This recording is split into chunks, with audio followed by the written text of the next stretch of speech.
And we're back now with Senator Obama. Senator, it seems to me that the whole debate came down to a couple of questions. You questioned Senator McCain's judgment repeatedly. He repeatedly said you just didn't understand, that you didn't have the knowledge or the understanding to deal with these issues, both the financial issues and foreign policy issues. Right. Well, the interesting thing is he kept on asserting I didn't understand, but beyond saying the line, never indicated what exactly I didn't understand. It's true, I don't understand Senator McCain's positions on a whole host of issues, because given how the Bush administration has created an extraordinary crisis in the economy, and considering that we remain bogged down in Iraq, Al-Qaeda is resurgent, Iran is developing nuclear weapons, that our foreign policy is, if not in a shambles, then certainly not in a place that I think anybody is comfortable with. Given those facts, what I don't understand is that Senator McCain continues to promote them.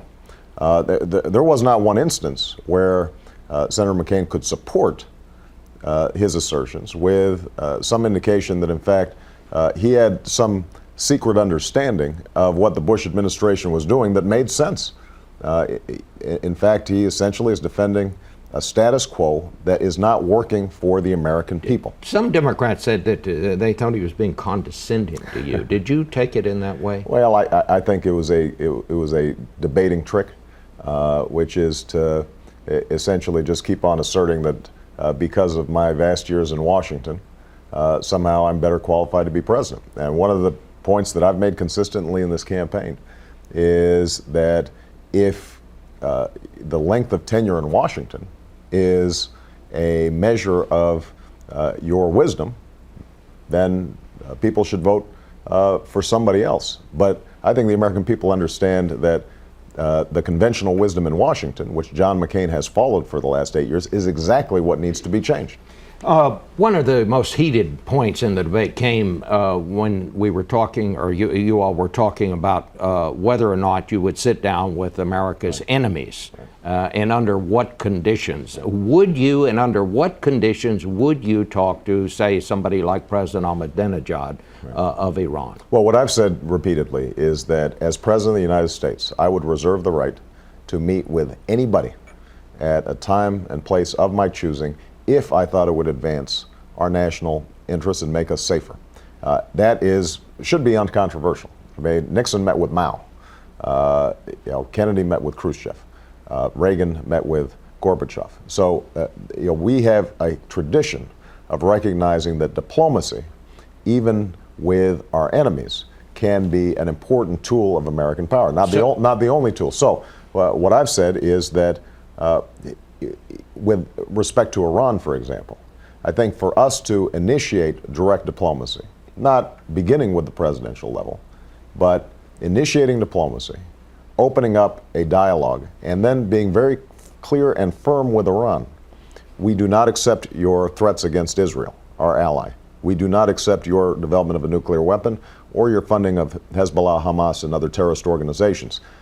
We are prepared to really crack down if you continue these practices, but we are willing to listen and we are willing to assist in Iran being a more full part of the international community if they change their behavior. Now, as I said during the debate, it's possible that they don't change their behavior, but we are then in a stronger position to put in place the sanctions that can actually change their behavior. I think that's common sense. The American people understand that. Well, we're still on foreign policy. Senator McCain's running mate, Sarah Palin, claimed in an interview that Alaska's proximity to Russia somehow enhances her foreign policy experience and credentials. Do you agree with that? I will let the American people make a judgment on that. I think that... Well, do you believe she's qualified? Again, I think it's important for the American people to make a judgment based on what they hear from Sarah Palin herself. More importantly, I think we're electing a president alongside a vice president, but the president ultimately is going to be in charge. I think what people have to ask themselves is, John McCain equipped to deal with the 21st century challenges that we have? Is he But- able to look to the future and not to the past? But don't you think what she says is important? Well, I mean, she could be a heartbeat away from the presidency. I think it is important, and I think that I'm more concerned about the fact that she doesn't seem to have any differences with President Bush when it comes to foreign policy, and would continue, as John McCain would, the same policies that we've seen over the last 8 years that have, I believe, weakened our position in the world. Neither you nor Senator McCain would kind of be pinned down on the changes that are obviously going to have to be made because of this financial situation. Right. There are some things that simply we're not going to be able to afford. Senator McCain said one thing he would do would freeze spending, freeze all government programs with the exception of entitlements, national defense, and veterans care. Do you think that's feasible? As I said in the debate, I think that's a way of punting responsibility. The president has to make choices. And those choices mean that when you deal with a budget, you don't take an axe to it, you use a scalpel. There are programs in our government that do not work. And I mentioned one during the debate. We have a program where we subsidize insurance companies to process and run their own Medicare program that's not any better than the Medicare program that comes through the government. That's costs us $15 billion a year. It is a straight subsidy to the insurance companies. We should put an end to that.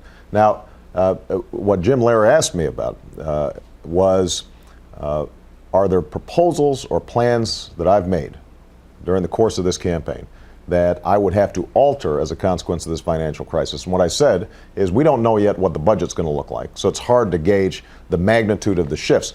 Most of the proposals I've made to provide health care to all Americans because families are desperate to get some relief there, to have an energy policy that would not only lower gas prices but strengthen our national security and deal with climate change by freeing ourselves from dependence on foreign oil. Some of those things are critical to American families and to the fundamentals of our economy. I think it's important for us to do those, but I will say that some proposals I've made, for example, I'm a strong supporter of foreign aid. We really have to go. We may have to delay that a little bit. All right. Senator, thank you so much. We're just out of time. I really enjoyed it. Thank you so much. Thank you. Back in a minute.